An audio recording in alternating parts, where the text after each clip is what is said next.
नमस्कार, AB news में आपका स्वागत है। मैं हूं आपके साथ सोनिका। खबरों के विस्तार में जाने से पहले डालते हैं सुर्खियों पे एक नजर। WHO ने कोरोना के नए वेरिएंट को ओमिक्रॉन नाम दिया। यूएस ने भी दक्षिण अफ्रीका के लिए उड़ानों पर लगाई रोक। कोरोना के नए वेरिएंट से दुनिया भर में हड़कंप। दक्षिण अफ्रीका में आया ओमिक्रॉन। ओमिक्रॉन वेरिएंट के बढ़ते खतरे के बीच अधिकारियों के साथ पीएम मोदी की बैठक। कोरोना टीकाकरण की समीक्षा। नीति आयोग की पहली एमपीआई रिपोर्ट जारी। बिहार, झारखंड और यूपी सबसे निर्धन राज्यों में शुमार। बिहार की न्याय व्यवस्था ने कायम किया रिकॉर्ड। पॉक्सो एक्ट के 24 घंटे में गवाही, बहस और रेपिस्ट को सजा। और अब खबरें विस्तार से। कन्नौज समाजवादी पार्टी की बूथ प्रभारियों की मीटिंग में अलग अलग विधानसभा क्षेत्र में आए बूथ प्रभारियों ने अपने अपने बूथ को जिताने की बात कही। वहीं पूर्व विधायक अरविंद सिंह यादव ने सांसद सुब्रत पाठक समेत यूपी सरकार पर जमकर हमला बोला। कन्नौज समाजवादी पार्टी की बूथ प्रभारियों की मीटिंग हुई, जिसमें विधानसभा क्षेत्र से आए बूथ प्रभारी ने अपने अपने बूथ को जिताने की बात कही। वहीं पूर्व विधायक अरविंद सिंह यादव ने प्रेस वार्ता के दौरान कन्नौज सांसद सुब्रत पाठक के बयान, जो जितना बड़ा अपराधी उतना बड़ा समाजवादी, पर पलटवार करते हुए कहा कि सांसद पहले अपने गिरेबान में झांके। प्रदेश के मुख्यमंत्री, उप मुख्यमंत्री पर कितने मुकदमे हैं ये भी देख ले। साथ ही सांसद कभी भी विकास कार्य की बात क्यों नहीं करते। बेबुनियाद मुद्दों पर चर्चा सांसद न करें। वहीं सांसद के बयान मौलवी पर पूर्व विधायक अरविंद सिंह यादव ने कहा कि भाजपा सिर्फ धर्मवाद पर ही चुनाव लड़ती है और आपस में जात पात व भिड़ने की बात करती है। उन्होंने कहा कि 2022 में समाजवादी पार्टी की सरकार आने पर क्षेत्र में विकास की गंगा बहेगी। देखिए, सांसद कन्नौज की ये हैसियत नहीं है कि वो राष्ट्रीय अध्यक्ष जी के बारे में इतना अनाप शनाप जो बयान दे सकें। उन्हें भारतीय जनता पार्टी के जो देश के नेता हैं, बड़े बड़े जो देश के नेता हैं, वो भी समाजवादी पार्टी के राष्ट्रीय अध्यक्ष जी का सम्मान करते हैं। ये केवल सुर्खियां बटोरने का सांसद कन्नौज उल्टा ये बयानबाजी करने का इनकी पुरानी आदत बन गई है। मैं सांसद कन्नौज से पूछना चाहता हूं कि जो उन्होंने समाजवादी पार्टी के ऊपर उन्होंने लगाया आरोप है, मैं कन्नौज के सांसद से पूछना चाहता हूं, अपना आपराधिक इतिहास वो सार्वजनिक सबसे पहले करने का काम करें। उनके ऊपर तमाम मुकदमे जनपद कन्नौज में लगे हैं और बड़ी बड़ी लंबी चौड़ी बातें वो हमारे नेता के बारे में कहते हैं। आज भारतीय जनता पार्टी के नेता चाहे इस प्रदेश के मुख्यमंत्री रहे हों, चाहे उत्तर प्रदेश के डिप्टी सीएम उप मुख्यमंत्री हो, मैं पाठक से सांसद से पूछना चाहता हूं, मुख्यमंत्री और उत्तर प्रदेश के इतिहास में पहली बार उत्तर प्रदेश में इन मुख्यमंत्रियों के और तमाम सांसद और विधायकों के ऊपर तमाम आपराधिक मामले हैं। पहले वो अपनी पार्टी के नेताओं के बारे में सोचे, उसके बाद समाजवादी पार्टी के नेता हमारे राष्ट्रीय अध्यक्ष जी के बारे में टिप्पणी करें। देखिए, भारतीय जनता पार्टी की हमेशा ये नीति रही है, उन्होंने सत्ता केवल मस्जिद और मंदिर के नाम पर और हिंदू मुसलमान के नाम पर देश में नफरत फैला के उन्होंने हासिल की है। वो विकास की बात क्यों नहीं करते हैं? सांसद कन्नौज से मैं पूछना चाहता हूं, यहाँ के वो सांसद हैं, उत्तर प्रदेश में उनकी सरकार है, केंद्र में उनकी सरकार है। मैं सांसद कन्नौज और यहाँ की विधायिका से मैं पूछना चाहता हूं छिबरामऊ की, उन्होंने जनपद कन्नौज के लिए या विधानसभा छिबरामऊ के लिए कौन सी विकास की योजना शुरू की है? आज भ्रष्टाचार बढ़ गया है। आज भारतीय जनता पार्टी सांसद और विधायक के संरक्षण में आज थाने बट गए हैं, तहसीलें बांट ली उन्होंने, बिजली घर और दवाई के हॉस्पिटल बांट लिए उन्होंने। आज बड़े पैमाने पर भ्रष्टाचार भारतीय जनता पार्टी की सरकार में बढ़ा हुआ है। कानपुर के घाटमपुर पावर प्लांट में सैकड़ों मजदूरों का बिना भुगतान किए कंपनियां भाग गईं। अन्य राज्यों से आए सैकड़ों मजदूरों के सामने रहने और खाने का बड़ा संकट आया। मजदूरों ने सीएम योगी और श्रम मंत्री से न्याय की गुहार लगाई।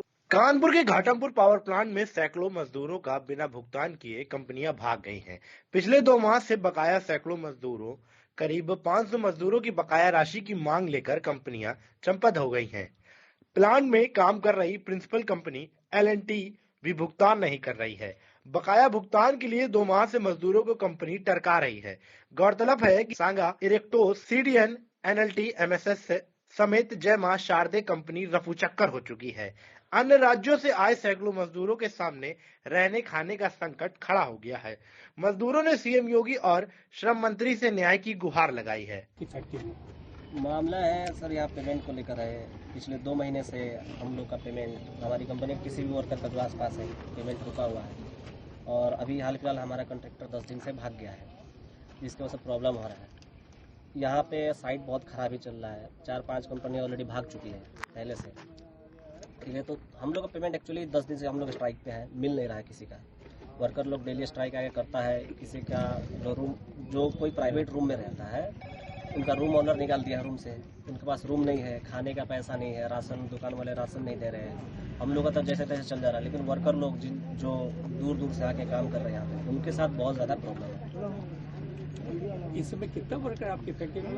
तकरीबन मोर देन 500 से ज़्यादा यहाँ पे वर्कर काम कर रहे हैं। हमारे कंपनी का ठेकेदार जो है भाग गया है घर पे, और LNT जो मेन प्रिंसिपल कॉन्ट्रैक्टर है वो पैसा नहीं दे रही है। सर जी, मेरा नाम रोहित तिवारी है। सर जी, मैं कुशीनगर डिस्ट्रिक्ट से बिलोंग करता हूँ। सर जी, यहाँ पे तकरीबन पिछले 11-12 तारीख से हम लोग सर रेगुलरिटी स्ट्राइक में है। मतलब सभी लोग चाहते हैं कि हमारा वेतन, हमारा भुगतान हो। जो हमारी कंपनी भाग चुकी है, रामा ओवरसीज कंपनी, या तो वो मतलब जो हमारी प्रिंसिपल कॉन्ट्रैक्टर है जो LNT है, या तो वो पैसे दिलवाए या फिर हमारे कॉन्ट्रैक्टर को बुलवाए। सर, इस तरीके का कोई भी एक्शन या रिएक्शन नहीं दे रही है LNT कंपनी। और सर, हम लोग जब स्ट्राइक कर रहे हैं तो वो लोग अंदर में CI सब सर हमें कुछ नहीं हमारा करने दे रहा है। और सर, हम लोग जब बाहर कर रहे हैं स्ट्राइक, सभी लोगों को रोक रहे हैं ताकि हमारा कोई सॉल्यूशन निकले, तो बाहर में सर पुलिस आ जा रही है, जो कि थाना सजेती पड़ती है यहाँ पे। सर, यहाँ पे बहुत लोग मतलब अनेकों तरीके से हम लोग को सर शोषण कर रहे हैं। अंदर जाओ तो कंपनी में काम करा लिए, वहाँ का पैसा दे नहीं रहे हैं, और बाहर में कुछ स्ट्राइक करो चाहे रोको वर्करों को ताकि हमारा भुगतान हो, लेकिन यहाँ पे भी पुलिस हमें रोक रही है सर। तो इस तरीके से हम लोग सर बहुत ही बड़ा मतलब मसले में फंसे हुए हैं। और सर देखिए कि हम लोग अभी कुछ इसमें ऐसे भी लड़के हैं जो पढ़ाई करते हैं, अपना मतलब घर का खर्च निकालने के लिए यहाँ पे आए हैं, और बहुत सी प्रॉब्लम है। ठीक है, जैसा कि सर जी ने बताया कि बहुत सी बहनों का शादी करना है और बहुत से लोगों का अपना घर वगैरह चलाना है, उसके लिए हम लोग आए हैं। लेकिन सर, यहाँ पे मैं रेगुलरिटी मतलब 1.5 साल से यहाँ पे मतलब प्रगति में हूँ, यहाँ कार्यरत हूँ। और सर, या अब तक की 4 कंपनियां मेरी नजर में भाग चुकी है, जो कि यहाँ पे सांगा इलेक्ट्रॉनिक्स प्राइवेट लिमिटेड कंपनी थी जो सर वो भाग चुकी है कोविड में ही। और दूसरी सर CDN इंजीनियरिंग कंपनी जो फिलहाल में ही भागी है। तीसरी सर ये BGR भागी थी, तो फिर कैसे जैसे वापस आई है। और सर चौथी नंबर जय मां शारदे एक कॉन्ट्रैक्टर है, और दूसरा एक और है MSS। उन दोनों लोग ने स्ट्राइक में मतलब साथ में ही थे लोग, तो उन लोगों को बैठा दिया लोग। चूंकि यहाँ पे सर प्रोसीजर क्या होता है कि बगैर गेट पास के CI सब जो यहाँ पे होते हैं वो बगैर गेट पास के अंदर नहीं जाने देते। तो कॉन्ट्रैक्टर लोग क्या करते हैं कि अगर ये बंदा अब इसका मतलब काम खत्म हो गया, चाहे इसका कॉन्ट्रैक्टर नहीं है, तो इन लोग का गेट पास ही मतलब रख लो और इन लोगों को बाहर ही रख दो। ना अंदर आएंगे, ना किसी से मांग करेंगे अपना, और ना कुछ होगा सर। सर यही दिक्कत है मेन कि हम लोग ना अपना पैसा ले पा रहे हैं, ना काम कर पा रहे हैं। सर एक साथ में 500 लोगों को बेरोजगार रखना सर इन लोगों के लिए एक आम सी बात बन गई है। मैं माननीय श्रमिक मंत्री से यह अनुरोध करूंगा, दोनों हाथ जोड़ के कृपया करके वो हमारा जरूर मतलब एक आवश्यक फैसला उठाएं इसके लिए। कानपुर साड़ थाना क्षेत्र के दौलतपुर और गोपालपुर गांव के बीच एक पेड़ श्रद्धा एवं आस्था का केंद्र बना हुआ है। यहां सुबह से ही हजारों की तादाद में श्रद्धालुओं की भीड़ जुटना शुरू हो जाती है। ग्रामीणों के मुताबिक पेड़ से निकलने वाले दूध से लोगों के चर्म रोग, सफेद रोग और कई रोग सही होते नजर आ रहे हैं। कानपुर साड़ थाना क्षेत्र के दौलतपुर और गोपालपुर गांव के खेतों में स्थित एक पेड़ बीते कुछ दिनों से श्रद्धा एवं आस्था का केंद्र बना, जिसके चलते यहां पर सुबह से ही हजारों की तादाद श्रद्धालुओं की भीड़ जुटना शुरू हो जाती है। ग्रामीणों की माने तो पेड़ के पत्ते से निकलने वाले दूध से लोगों के चर्म रोग, सफेद दाग, कैंसर व अन्य गंभीर रोग भी सही होते नजर आ रहे हैं। यह पेड़ जो कि अनजान बाबा के नाम से प्रसिद्ध हो चुका है, इन दिनों आसपास के क्षेत्र में चर्चा का विषय बना हुआ है। इस विशालकाय पेड़ जिसका तना अजीब सी आकृति लिए हुए है, लोगों के अनुसार उसमें किसी दिव्य शक्ति का प्रवेश है। गोपालपुर गांव के स्थानीय लोगों ने बताया कि इस पेड़ के बारे में पहले लोगों को कुछ भी नहीं पता था। बीते कुछ समय पहले रावतपुर गांव से 2 दिव्यांग लड़कियां यहां पर आई थीं, जिन्होंने पेड़ पर झंडा लगाया। वहीं ग्रामीणों द्वारा इस बात की जानकारी करने पर दिव्यांग लड़कियों द्वारा बताया गया कि उनके सपने में कोई दिव्य पुरुष आए थे, जिन्होंने यहां आने के लिए और इस पेड़ के दूध एवं छाल को अपने दिव्यांग अंगों में लगाने के लिए कहा था, जिसका उन्होंने यहां आकर पालन किया और हफ्ते भर बाद उन्हें आराम मिल गया। वहीं ग्रामीणों ने यह भी बताया कि काफी वर्ष पहले यहाँ पर एक साधु बाबा आए थे, जो कुछ दिन इस पेड़ के नीचे रुके थे। लोगों के द्वारा बाबा जी का परिचय पूछने पर बाबा ने किसी को भी अपना परिचय नहीं दिया था और वहीं पेड़ के नीचे बैठे साधना करते रहते थे। बाद में लोग उन्हें अनजान बाबा कहने लगे। ये बताइए, आज यहाँ पर आप आए हैं, क्या पता चला और किस वजह से आप आए हैं? हमें पता लगा कि यहाँ पे आने से लोगों के दुख दर्द, अनजान बाबा के पास आने से लोगों के दुख दर्द या 2-4 साल पुरानी बीमारियां ठीक हो जाती हैं। आपको कहाँ से पता चला, कहाँ से आप आए हैं? मैं कानपुर से आया हूँ। अच्छा, तो किस माध्यम से आपको पता चला इस पेड़ के बारे में? ये एक दूसरे से संपर्क में जानकारी मिल जाती है, उसी द्वारा मैं पता करने आया था। तो यहाँ पर हमारे माली बाबा मिले और इन्होंने बताया कि श्रद्धा और विश्वास से हर चीज ठीक हो जाती है। आप लोग एक जो है दर्शन करिए और आपकी सारी मनोकामना, दुख दर्द दूर हो जाएगा। है बीमारी, दवा पानी तो सब अपनी जगह पर है, मगर ऊपर वाले का आशीर्वाद भी बहुत जरूरी है। अच्छा, जो आपका पेशेंट है, क्या दिक्कत है उन्हें? हमारे पेशेंट को सर ये नली में प्रॉब्लम, यूरो से लगी, ये है जो नस होती है वो ब्लॉक हो गई है। तो आपने इसका इलाज कराया? हाँ, इलाज हमारा चल रहा है, आज भी चल रहा है इलाज। कितने साल हो गए होंगे? लगभग 2 साल हो गए। तो अभी तक किसी प्रकार का कोई मतलब कोई मूवमेंट नहीं हुआ है।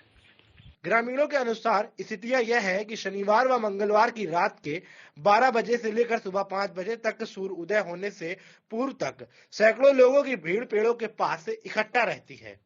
Bureau report, AB news. इसमें हर प्रकार के मरीज आए, विकलांग, जो गूंगी बिटियां आए और कैंसर के मरीज, ये सब मरीज आते हैं, दूर दूर के आते हैं। कितने लोगों को लगभग यहाँ से अभी तक राहत मिली है? यहाँ हमारी जानकारी में कम से कम 15-20 आदमी, तो हमारी जानकारी में जो बच्चियां हैं जो बोल नहीं पाती थी, कुछ चल नहीं पाती थी। एक अकबरपुर की बिटिया आई थी, वो विकलांग थी, उसने दर्शन किया 4-5 बार चलने लगी। एक बेधनुक बिटिया आई जो गूंगी थी, 11 साल की है, वो भी बोलने लगी। हमीरपुर में पानी की समस्या को लेकर काशीराम कॉलोनी की सैकड़ों महिलाओं ने तहसील सरीला में तहसीलदार को ज्ञापन दिया। महिलाओं का आरोप है कि सैकड़ों बार अधिकारियों को अवगत करा चुके हैं, लेकिन समस्या का कोई समाधान नहीं हुआ है। हमीरपुर में पानी की समस्या को लेकर काशीराम कॉलोनी की सैकड़ों महिलाओं ने तहसील सरीला में तहसीलदार को ज्ञापन दिया। इस दौरान महिलाओं की अधिकारियों से नोकझोंक भी हुई। महिलाओं का आरोप है कि 2 साल से पेयजल संकट बना हुआ है। सैकड़ों बार अधिकारियों को अवगत करा चुके हैं, लेकिन कोई समाधान नहीं हुआ है। यह मामला सरीला कस्बे के काशीराम कॉलोनी का बताया जा रहा है। पानी की समस्या हमारे यहाँ बहुत गंभीर है। ये जनता हमारी प्यासल मर रही है। 1 साल से 4 दिसंबर से बड़ी मोटर खराब है, वहाँ पाइपलाइन भी खराब है। किसी के मकान में पानी जाता था, किसी में नहीं जाता था। लाइन की समस्या, मोटर की समस्या, ये हमारा हाथ जोड़ के आप लोगों से निवेदन है, जल की पूर्ति करनी चाहिए। किस जगह? ये काशीराम कॉलोनी। टैंकर कभी आता है? जी आता है, 1 टैंकर आता है। 1 टैंकर से पब्लिक का पानी पूरा नहीं होता, उसमें कटामटी भी होती है। आपके यहाँ वीडियो कॉल भी आए थे, बहुत देखना हो गया। साहब ने आज क्या कहा? साहब ने ये कहा कि हम आपकी व्यवस्था का इंतजाम कर रहे हैं, खत लिख रहे हैं। 2 साल परेशान भी आए। आप लोग कैसे गुजारा करते हैं? टैंकर कभी आता है, कभी नहीं आता है। स्टैंड से ले जाते, कहीं कहीं से ले जाते, गुजारा जैसे बनता चलाते हैं। आप सर के पास आए, क्या आश्वासन? हाँ, तो वो कह रहे कर रहे व्यवस्था। टैंकर भी 1 टैंकर 2-3 दिन में 1 टैंकर। सर्पदंश या डूबने से मौत पर 4 लाख का मुआवजा दिया जाएगा। सीएम कार्यालय से सभी जिलाधिकारियों को इस बाबत सख्त निर्देश जारी किए गए हैं। आदेश के मुताबिक पीड़ित के परिजनों को घटना के 7 दिन के भीतर मुआवजा देने की हिदायत दी गई। मुख्यमंत्री योगी आदित्यनाथ के आदेश पर शासन ने राज्य के सभी जिला अधिकारियों को सर्पदंश के राज्य आपदा घोषित करने संबंधी निर्देश जारी कर दिए हैं। इस आदेश के मुताबिक मृतक के परिवार को 4 लाख रुपए का आर्थिक मुआवजा दिया जा रहा है। इसी क्रम में उन्नाव सदर उप जिला अधिकारी ने भी अपने मतहतों को सख्त निर्देश दिए हैं कि सर्पदंश व डूबने से मौत जैसी स्थिति में किसानों के परिजनों से मिलकर तत्काल सहायता प्रदान करने की प्रक्रिया की जाए। सदर उप जिला अधिकारी सत्यप्रिय सिंह ने बताया कि सांप के काटने या पानी में डूबने की स्थिति में मौत को सरकार ने राज्य आपदा घोषित किया है। इस स्थिति में पीड़ित के परिजनों को घटना के 7 दिन के भीतर मुआवजा देने की घोषणा की गई है। खास बात यह है कि सरकार ने साफ कर दिया है कि सर्पदंश के मृतक के आश्रितों को आर्थिक सहायता के लिए विभागों के चक्कर न काटने पड़े। देखिए, सर्पदंश एवं किसी भी प्रकार की अप्राकृतिक अननेचुरल डेथ की स्थिति में राजस्व कर्मी तत्काल मौके पर पहुंचते हैं, संबंधित मजिस्ट्रेट मौके पर पहुंचते हैं, प्रथम दृष्टया उसकी जांच की जाती है। सर्पदंश की दशा में जो पोस्टमार्टम रिपोर्ट है उसमें पहले मृत्यु का कारण स्पष्ट न होने की दशा में बिसरा प्रिजर्व किया जाता था। नवीनतम शासनादेश के आधार पर बिसरा प्रिजर्व करने के कारण उसको लाभ से वंचित नहीं किया जा रहा है, बल्कि पंचनामा के आधार पर संबंधित व्यक्ति को 7 दिनों के अंदर अहेतुक सहायता उपलब्ध कराने की व्यवस्था की गई है। तहसील प्रशासन के द्वारा 2 दिवस के भीतर प्रयास करके अहेतुक सहायता उपलब्ध कराई जा रही है। फिलहाल इस न्यूज बुलेटिन में इतना ही। मुझे दीजिए इजाजत। आप देखते रहिए AB न्यूज। नमस्कार।